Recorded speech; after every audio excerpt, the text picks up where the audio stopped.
हम बड़े आम और साधारण से लोग हैं। हम राजनीतिक परिवारों से नहीं आते।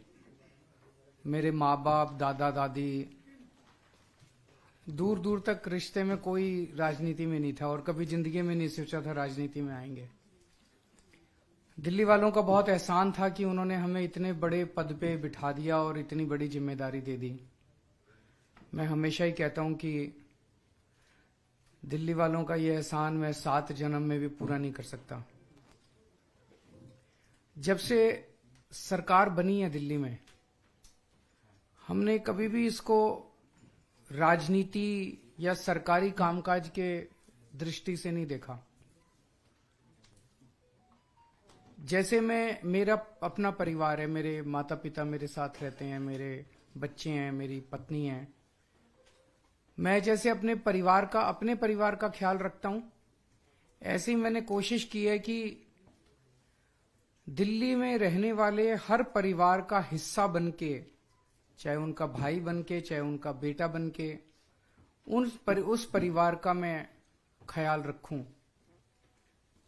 दिल्ली के जितने बच्चे हैं उनको मैं अपना बच्चा मान के उनको अच्छी से अच्छी शिक्षा देने का मैंने कोशिश की है। मेरी कोशिश रही कि जैसी शिक्षा मेरे बच्चों को मिली उस वैसी अच्छी शिक्षा दिल्ली के हर बच्चे को मिले। मेरी कोशिश है कि अगर किसी के भी परिवार में दिल्ली में कोई बीमार हो तो पैसे के अभाव में उसका खराब इलाज नहीं होना चाहिए, उसे अच्छे से अच्छा इलाज मिलना चाहिए। तो हर परिवार का मैंने ख्याल रखने की कोशिश की, उनका बड़ा बेटा बनके, उनका भाई बनके। आज दिल्ली की मेरी माताओं के लिए और मेरी बहनों के लिए एक बहुत बड़ा ऐलान किया गया है। ये कोई बहुत छोटी चीज नहीं है। महिला सशक्तिकरण के क्षेत्र में मैं समझता हूं ये दुनिया का सबसे बड़ा कार्यक्रम होगा महिला सशक्तिकरण का। बातें बहुत होती हैं, बातें करना बड़ा आसान है, महिला सशक्तिकरण, लेकिन सशक्तिकरण होगा कैसे? सबसे बड़ा सशक्तिकरण तो होता है जब हाथ में पैसा हो, जेब में पैसा हो। जेब में जब पैसा होता है तो आदमी पावरफुल महसूस करता है, पावर महसूस करता है। तो अगर महिलाओं के हाथ में, उनकी जेब में पैसा डालेंगे तभी तो महिलाएं सशक्तिकरण महसूस करेंगी। जो महिलाएं कमाती नहीं है वो खासकर हमारे समाज के अंदर एक बहुत डिसएडवांटेज्ड पोजीशन में रहती हैं। उन्हें घर में अपने पति के आगे हाथ फैलाने पड़ते हैं, उन्हें अपने बेटे के आगे हाथ फैलाने पड़ते हैं, अपने रिश्तेदारों के आगे हाथ फैलाने, छोटी छोटी चीजों के लिए, छोटी छोटी जरूरतों के लिए। अब ये नहीं होगा। अब दिल्ली में 18 साल से ऊपर की हर महिला के लिए, चाहे वो हमारी छोटी बहन हो, बड़ी बहन हो, चाहे कोई माता हो, हर एक के लिए हर महीने 1000 रुपए का इंतजाम कर दिया। हर महीने उनके अकाउंट में 1000 रुपए जाएंगे। ये बहुत बड़ी बात है और इस पे कई सालों से हम काम कर रहे थे। जाहिर तौर पे इस पे काफी पैसे का खर्च आएगा, लेकिन चूंकि दिल्ली में अब एक बहुत ही ईमानदार सरकार है, एक एक पैसा बचाती है। पहले बिजली फ्री की, पानी फ्री किया, शिक्षा फ्री की, इलाज फ्री किया, तीर्थ यात्रा फ्री की, महिलाओं का सफर फ्री किया। तो पैसा बचा बचा के जनता तक पहुंचाती है। यही पैसा, ऐसा क्यों नहीं हुआ कि पहले क्यों नहीं हुआ, और लोग क्यों नहीं कर रहे हो? क्योंकि वो सारा पैसा पार्टी वाले खा जाते हैं, दूसरी पार्टियों वाले सारा पैसा नेता खा जाते हैं, नेताओं की तरफ जाता है, सारा पैसा नेताओं की जेब में जाता है। दिल्ली में ऐसा नहीं होता। दिल्ली में सारा पैसा, एक एक पैसा बचा के हमने जनता पे खर्च किया है। तो अब वो बचा के इस साल हमारा वो सपना पूरा हुआ जब हम सोच रहे थे कि हर महिला को हम हर महीने 1000 रुपए देंगे। मैं दिल्ली की सभी महिलाओं को बहुत बहुत बधाई देना चाहता हूं। आपका बहुत एहसान है मेरे ऊपर, आपका बहुत आशीर्वाद है मेरे ऊपर। आपसे मुझे कुछ नहीं चाहिए, बस ये आशीर्वाद अपने भाई पे और अपने बेटे पे बनाए रखना। जो महिलाएं 18 साल से ऊपर हैं वो इसके लिए पात्र होंगी, पर वो महिला किसी सरकारी पेंशन की लाभार्थी नहीं होनी चाहिए, सरकारी नौकरी में नहीं होनी चाहिए, और इनकम टैक्स पेयर नहीं होनी चाहिए। और इसको व्यवस्था को सिंपल करने के लिए हमने ये भी कर दिया, भाई सेल्फ डिक्लेरेशन दे देना। आप बाद में रैंडम तौर पे कुछ की जांच होती रहेगी, लेकिन सेल्फ डिक्लेरेशन देके आपको ये बेनिफिट शुरू हो जाएगा। तो इस साल अभी चुनाव के बाद जो है वो इसकी प्रक्रिया चालू होगी, फिर इसको हम कैबिनेट में लाके इसको सब करेंगे। तो मैं दिल्ली की महिलाओं को बहुत बहुत बधाई देना चाहता हूं। इससे एक बहुत बड़ी बात होगी, दिल्ली की अर्थव्यवस्था में बहुत बड़ा उछाल आएगा। हमेशा ये देखा गया है कि अगर संपत्ति या दौलत या पैसा कुछ चंद लोगों के हाथ में कॉन्सेंट्रेट हो जाए तो अर्थव्यवस्था का बेड़ा गर्क हो जाता है। पिछले 75 साल में हमने देखा, जितनी भी पार्टियों की सरकार आई उनकी एक ही थ्योरी थी, trickle down theory, trickle down economics. उनका ये होता था कि भाई 2-4 परिवारों को सारा पैसा दे दो देश का, वो फिर फैक्ट्री लगाएंगे, फैक्ट्री में सारे मजदूरी करेंगे और उससे देश की तरक्की होगी। उससे देश की तरक्की कभी नहीं होती, दुनिया भर में नहीं हुई। ये जो बॉटम्स अप थ्योरी है, जिसके जरिए आप जनता में, गरीब आदमी के हाथ में जितना पैसा आएगा उतनी तरक्की होगी इकोनॉमी की। गरीब आदमी के हाथ में जब पैसा आता है तो वो मार्केट में जाता है, वो कपड़ा खरीदता है, वो साबुन खरीदता है, वो कंजम्पशन की चीजें खरीदता है, तो इकोनॉमी में डिमांड क्रिएट होती है। जब डिमांड क्रिएट होती है तो नई नई फैक्ट्री लगती हैं, नई नई दुकानें लगती हैं। जब हम दिल्ली में आए थे, हमने मिनिमम वेज बढ़ाए थे बहुत ज्यादा। हमने जब बिजली फ्री की, हमने पानी फ्री किया, आम जनता के हाथ में पैसा आया। आज उसी का नतीजा है कि दिल्ली के अंदर सबसे कम महंगाई है और सबसे ज्यादा समृद्धि है पूरे देश के अंदर देखा जाए तो महिलाओं के हाथ में जब पैसा आएगा, मैं समझता हूं वो मार्केट में जाएगी, अपनी मनपसंद की चीजें खरीदेंगी, उससे इकोनॉमी की भी तरक्की होगी। दूसरा, आज का जो बजट था वो राम राज्य की अवधारणा से प्रेरित था। हम अच्छे अस्पताल दे रहे हैं, अच्छे स्कूल बना रहे हैं, सड़कें बना रहे हैं, सब चीजें कर रहे हैं, लेकिन एक चीज की तरफ ध्यान आकर्षित करना चाहता हूं कि दिल्ली के गांव में जो सड़कें हैं वो थोड़ी सी अनदेखी रह गई थी। इस बार उसके लिए हमने अलग से बजट का प्रावधान किया है और दिल्ली के गांव देहात की सड़कों की तरफ ध्यान दिया जाएगा। वहां की सड़कों को के निर्माण को जोर शोर से कराया जाएगा। अगर कोई प्रश्न है तो। आप ओवरऑल अपने बजट को किस तरीके से देख रहे हैं, क्योंकि राम राज्य थीम तो आपने दी, पर ओवरऑल क्योंकि आतिशी जी का पहला बजट था और अब मैं आतिशी जी को बहुत बहुत बधाई देना चाहता हूं। 10 में से 15 नंबर दूंगा मैं। बहुत अच्छा बजट था उनका और सारे तबकों का ख्याल रखा गया, सब सेक्टर्स का ख्याल रखा गया। हाँ, अभी तो पहले स्कीम नोटिफाई होगी, सब कुछ अब आज ऐलान है, इस स्कीम इस साल लागू होगी। फिर भी आपका क्या अंदाजा है, कितनी महिलाएं इसमें मतलब आ सकती हैं? सारी नहीं आ सकती हैं, कितनी आ सकती हैं? क्या उनका क्या हो सकती है? मेरा अपना मानना है, मोटे मोटे तौर पे लगभग 65 लाख के करीब शायद महिला वोटर्स हैं दिल्ली में। 67 लाख। इसमें से इनकम टैक्स पेयर घटा दीजिए, इसमें सरकारी वो घटा दीजिए, इसमें हो सकता है सारी महिलाएं अप्लाई भी ना करें, वो सब करा के मेरा अपना मानना है शायद 45 लाख से 50 लाख के बीच में, शायद 50 लाख मान लीजिए।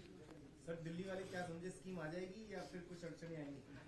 अड़चनों से लोहा लेना तो हमारे फितरत है। अभी तक अड़चनों से लोहा ले लेके अड़चनों को दूर कर करके सारे काम कराए हैं, तो ये भी कराएंगे। पर मैं ये एक सब महिलाओं को भी और सबको कहना चाहूंगा, आपने मेरे को 70 में से 62 सीट दी और एक बार 70 में से 67 सीट दी, तभी मेरी सरकार चली। अगर 70 में से 40 सीट दे देते तो अभी ये बदमाश हमारी सरकार गिरा देते, जैसे हर जगह गिराते फिर रहे हैं, है कि नहीं है? 70 में से 67 सीट दी, 62 सीट दी, तभी अभी तक सरकार चल रही है हमारी। उसका मैं शुक्रगुजार हूं बहुत बहुत। लेकिन सब लोग देख रहे हैं कि कैसे बीजेपी वाले, एलजी साहब, केंद्र सरकार हर काम में टांग अड़ाते हैं, हर काम में टांग अड़ाते हैं। अब अगर ये 7 एमपी, अभी मैं अकेला लड़ रहा हूं, एलजी साहब से भी अकेला लड़ता हूं, बीजेपी वालों से भी अकेला लड़ता हूं, सेंटर वालों से भी, तो ये 7 बीजेपी के एमपी बना के क्या मिला अपने को? कुछ नहीं मिला। दिल्ली वालों को तो कुछ नहीं मिला, उल्टा ही मिला। जब जब दिल्ली के काम रोकते हैं ये सातों एमपी बैठ के ताली बजाते हैं, बहुत अच्छा दिल्ली वाले बड़ी तकलीफ में है, बहुत अच्छा दिल्ली वाले बड़ी तकलीफ में है। तो ये तो बहुत गलत है।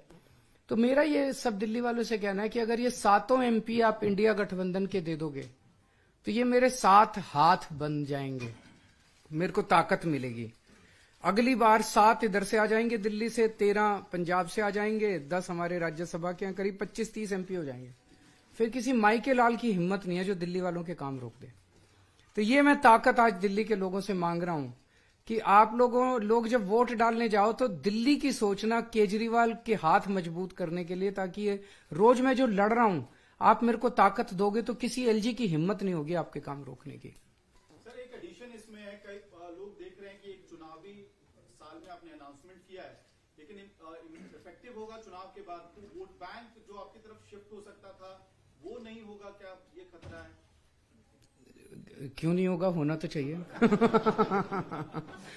भाई अनाउंसमेंट किया है और सबको यकीन है कि केजरीवाल जो कहता है वो करता है, तो मैंने कहा है तो मैं करूंगा भी।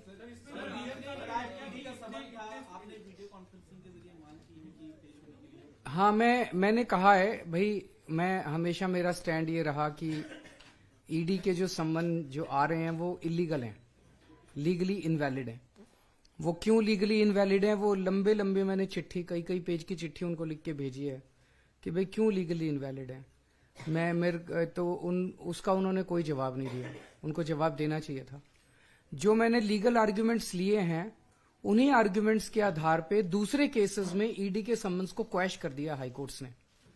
तो अगर उन केसेस में क्वैश किया तो इधर भी ये इनवैलिड हो गया, लेकिन वो नहीं माने, बस समन पे समन। फिर मैंने पिछली बार 2-3 समन के पहले लिखा था मेरा विधानसभा का सत्र चल रहा, बजट सेशन में नहीं आ सकता, तो वो जानबूझ के ऐसी डेट्स पे दे रहे हैं। जैसे पिछली डेट पे दिया, उस दिन मुझे एलजी के अभिभाषण के प्रस्ताव पे मुझे असेंबली में बोलना था, उस डेट को दिया।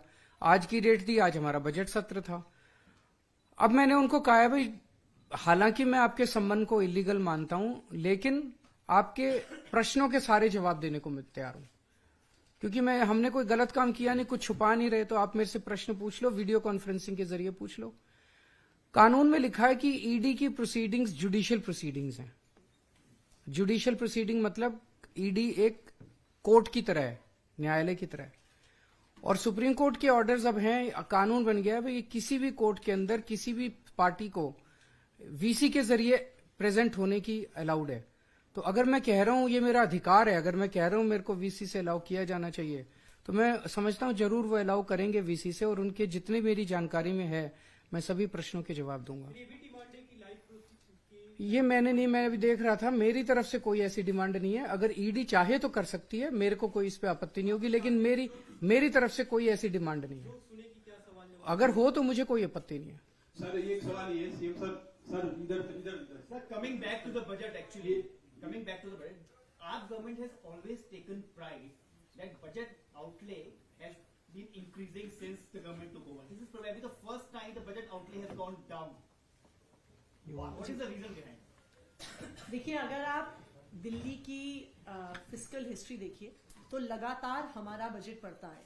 दिल्ली एक ऐसी सरकार है जिसको सेंटर से वर्चुअली 0 पैसा मिलता है।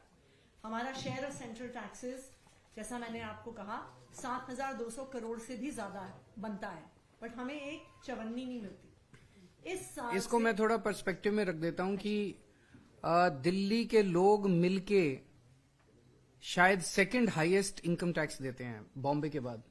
हम 2 लाख करोड़ से ज्यादा का इनकम टैक्स देते हैं।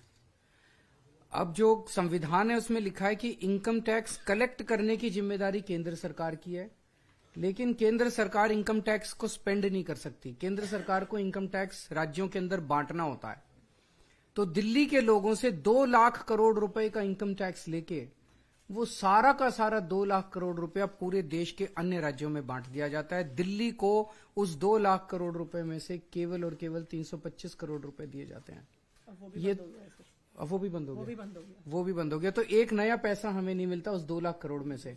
तो ये एक भी पैसा हमें उस 2 लाख, तो ये तो नाइंसाफी है। ये तो ये है कि जो सोने के अंडे देने वाली मुर्गी है उसका गला ही घोंट दो। अगर डेली ग्रोथ इंजन है आप हमें अगर पैसा दोगे, हम नए नए फ्लाईओवर, नए नए सड़कें बनाएंगे, दिल्ली को शानदार सिटी बनाएंगे, आपको और इनकम टैक्स इकट्ठा करके देंगे ना। आप हमें पैसा दो, हमें पैसा नहीं दे रहे। कंटिन्यू। सेकेंड, दिल्ली एक इकलौती सरकार है जो बिना लोन लिए सरकार चलाती है। अगर आप हमारे पिछले कुछ सालों की हिस्ट्री देखिए, हालांकि हम लोन का प्रोविजन करते हैं, हमें अभी तक कोविड के साल के अलावा हमारी सरकार को चाहे बिजली, पानी, स्कूल, अस्पताल, बस यात्रा सब कुछ फ्री देने के बावजूद हमें कभी लोन नहीं लेना पड़ा। इस साल जो एक अंतर आया है, जो पिछले 2 सालों से अंतर आ रहा है कि जीएसटी कॉम्पेंसेशन बंद हो गया है। पहले दिल्ली को 10,000 करोड़ जीएसटी कॉम्पेंसेशन मिलता था, उसका लास्ट कंपोनेंट 2-3 हजार करोड़ लास्ट ईयर भी मिला है। लेकिन इस साल, और ये दिल्ली की रेवेन्यू ग्रोथ का, रिमार्केबल रेवेन्यू ग्रोथ का नतीजा है कि जीएसटी कॉम्पेंसेशन खत्म होने के बाद भी हम अपने रेवेन्यू को पिछले साल के लेवल से इंक्रीज कर पाए। बिकॉज बजट एस्टिमेट, हालांकि पिछली बार थोड़ा ज्यादा था, लेकिन जो फाइनल एस्टिमेट है बजट का वो 74,900 करोड़ से, और इस बार उसको 1100 करोड़ रुपए बढ़ा के 76,000 करोड़ का हमने बजट अनुमान किया है। आप किसी और राज्य में देख लीजिए, कोई और राज्य नहीं है जिसने अपना जीएसटी कॉम्पेंसेशन खत्म होने के बाद अपना बजट डेफिसिट लोन लेके, डेट लेके पूरा ना किया। दिल्ली एक इकलौती सरकार है जो अपने रिसोर्सेज रेज करती है, ईमानदारी से रेज करती है, और बिजली, पानी, स्कूल, अस्पताल, बस यात्रा, तीर्थ यात्रा सब कुछ फ्री देने के बाद भी फिस्कल सरप्लस में रहती है। So I have a question. You said that this year's budget was inspired by the vision of Ram Rajya, and in fact, the finance minister's speech was peppered with couplets from Ramayana. Why is that? Why did you feel that this is a pitch that you have to make, and you have to define your budget in this manner? You don't believe in Ram Rajya? So that is that apart, sir. We believe in Ram Rajya. हमने केवल इस बार नहीं, कई सारे budget speeches Manish ji के भी उठा के देखो, उसमें भी राम राज्य की अवधारणा की कई बार जिक्र हुआ है। 2022 he made mention it first after winning the 2020. No, I don't think so, उसके पहले भी मेंशन। रूपश्री, अगर आप ये देखिए, आप हमारी पॉलिसीज देखिए, हमारी पॉलिसीज ही राम राज्य से प्रेरित हैं, जो एक एक तबके के लिए, खासकर जो पिछड़े हुए तबके हैं। देखिए, राम राज्य में किस चीज की बात है, जो अभी हमने आज भी कहा, कोई दीन नहीं है, कोई दुखी नहीं है, कोई बीमार नहीं है, सब समृद्ध हैं। तो पिछले 9 साल से हमारी सरकार इसी पे तो काम कर रही है। कोई ऐसी सरकार नहीं होगी जिसने शिक्षा पे इन्वेस्ट किया इतना, कोई ऐसी सरकार नहीं होगी जिसने एजुकेशन पे इन्वेस्ट किया। एक हमारा अचीवमेंट जो हमने आज शेयर किया, जो अक्सर हम उसकी बात नहीं करते हैं, लेकिन हमने मैल नरिशमेंट जिस स्पीड से दिल्ली में कम किया है, खास करके बच्चों में 91% रिडक्शन है। ऐसा नहीं है कि ये स्कीम्स और राज्यों में नहीं चलती हैं, चलती हैं, लेकिन हमारी सरकार में, क्योंकि हमारे लिए एक एक व्यक्ति इंपॉर्टेंट है, हमने बच्चों पे इतना फोकस करके 91% से मैल नरिशमेंट कम कर दिया है। तो हमारी पॉलिसीज ही राम राज्य से प्रेरित हैं, पहले दिन से प्रेरित हैं। उम्मीदवारों को बदल दिया है दिल्ली में, एक को छोड़कर फिलहाल 5 सीटों में से, क्या कहेंगे जिस तरह से चेहरे बदल रही है? भाजपा डर गई है, इसीलिए उनको, मैं कोई बता रहा था कि जहां जहां आम आदमी के कैंडिडेट्स खड़े हुए हैं वहीं बदले हैं। आसाम में भी वहीं बदले हैं जहां 3 हमारे खड़े हुए हैं, यहाँ पे दिल्ली में भी वहीं बदले हैं, सारे हमारे वाले जहां खड़े हुए हैं। अब देखते हैं कुरुक्षेत्र में किसको देते हैं और गुजरात में Coming किसको back देते to the budget, budget is not only what you are going to do in the next fiscal, but also the account of what you have done in the past, which you always do. But in the past 2 budgets, you made several announcements, which have not been mentioned this time. How much you have managed to achieve in Rozgar budget? How many jobs you have managed to provide? How many schemes you could manage to implement? Last year you talked about road infrastructure. There is no mention about that. How much work could you do on that front? Can you elaborate on that, please? मैं समझता हूं कि आज आतिशी जी का जो speech है वो 2 भागों में था। First part was not specifically about last year, but the development and improvement that is taken place in Delhi in the last 10 years since we took over. तो 10 साल के अंदर, 10 साल पहले दिल्ली क्या थी और 10 साल के बाद आज दिल्ली क्या है। तो फर्स्ट पार्ट 12:15 बजे तक उनका स्पीच उसी पे था। 12:15 बजे के बाद फिर उन्होंने इस साल का बजट प्रेजेंट किया। तो उसमें आपको सारी चीजें मिलेंगी कि पहले 24,000 क्लासरूम थे, हमारे आने के बाद 22,000 क्लासरूम और बन गए। हमने 530 मोहल्ला क्लिनिक बनाए, हमने दवाइयां फ्री की, हमने ये किया वो किया। उसमें रोजगार वाले पे परसों जो सर्वे रखा गया, I think it has come down very substantially in the last 2 years the unemployment rate. मेरे को एग्जैक्ट फिगर्स याद नहीं है, शायद 6.9 से 1.2 या 5.3 से 1.9 5.3 अनएम्प्लॉयमेंट रेट से 1.9 आ गया, which is a remarkable achievement. तो Really know the numbers, how many jobs? Numbers इस तरह से परसेंटेज अगर है तो उसमें नंबर्स आप निकाल लीजिए। सीएम साहब पर- एक टॉक ऑफ द टाउन बन गया है कि नेबरिंग जो स्टेट्स हैं, खासतौर पर नोएडा, गाजियाबाद, वो महिलाएं कह रही हैं कि दिल्ली का एनरोलमेंट करा लें ताकि उनको मैं सबको कहना चाहूंगा कि आप अपने अपने राज्य में हमारी सरकार लेके आए तो वहां सबको बेनिफिट मिलेगा। तेलंगाना में पीएम कह रहे हैं कि मैं हूं मोदी का परिवार, ये नारा आज उन्होंने दिया है परिवारवाद पर अटैक करते हुए। मुझे आइडिया नहीं इसका। सर आज सोलर की बात आज बजट में भी की, सोलर की आप लोगों ने राशि भी अपने निर्धारित कर दी, स्कीम जो है वो अभी तक नहीं आ पाई है, अटकी है। मेरी एलजी साहब से निवेदन है, प्लीज इस स्कीम को मत रोकिए। जनता के लिए, देश के लिए स्कीम है, इसमें इन चीजों के अंदर राजनीति नहीं होनी चाहिए, ये सही नहीं है। तो वो स्कीम रोकी उन्होंने। जिस दिन स्कीम आई थी मेरे पास कई फोन आए थे कि बहुत अच्छी स्कीम है, बहुत अच्छी स्कीम है। जिन लोगों के अभी बिजली के बिल जीरो हैं उनके तो जीरो हैं, जिनके बिजली के बिल आते हैं वो भी जीरो हो जाएंगे। तो अच्छी स्कीम है, अच्छा काम तो होना ही चाहिए। कोई लोग ये बता रहे हैं कि हमारी स्कीम कॉपी करके अब सेंट्रल आ रही है, तो सेंटर की पहले आनी चाहिए, हमारी नहीं आनी चाहिए पहले, इसलिए ये विवाद हो रहा है। तो जब तक सेंटर नहीं लाएगा हमारी पास नहीं करेंगे ये। Last budget before elections of general elections and also Delhi Assembly elections. This is your last budget? नहीं, अगले साल, अच्छा अगले साल तो उस टाइम तक चुनाव हो जाएंगे, लुक्स लाइक। बट जैसा मैंने कहा था एंड में कि we are confident also, hopeful also कि अगले 5 बजट भी हम ही लोग हम ही प्रेजेंट लोग करेंगे, प्रेजेंट करेंगे। Unless they declare Delhi as a full UT.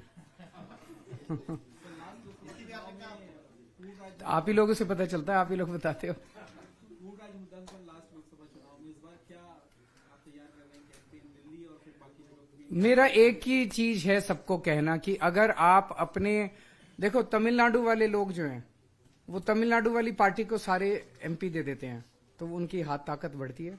Kerala वाले केरला वालों को दे देते हैं।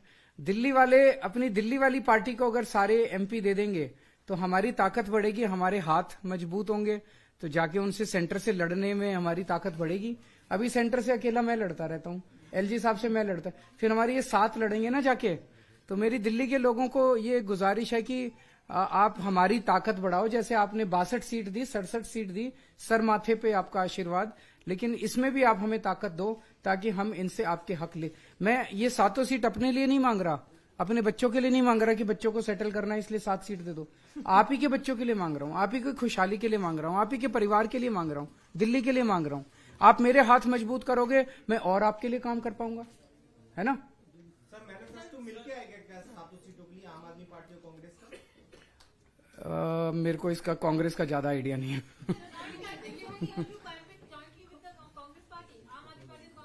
अभी तो हम अपनी प्लानिंग कर रहे हैं, देखते हैं उनसे बात करके, पर अभी तो हम अपनी प्लानिंग कर रहे हैं। आज पूरी शाम उसी के ऊपर है। सर दिल्ली में काफी सारे ऐसे बच्चे हैं जो हायर एजुकेशन के लिए जाना चाहते हैं, आपकी गवर्नमेंट लगातार एजुकेशन पर काम कर रही है। वो बच्चे जो हायर एजुकेशन लेना चाहते हैं लेकिन खाने से प्राइसेस नहीं, हमारी योजना है कि स्कीम है कि आप लोन ले लीजिए और लोन आपको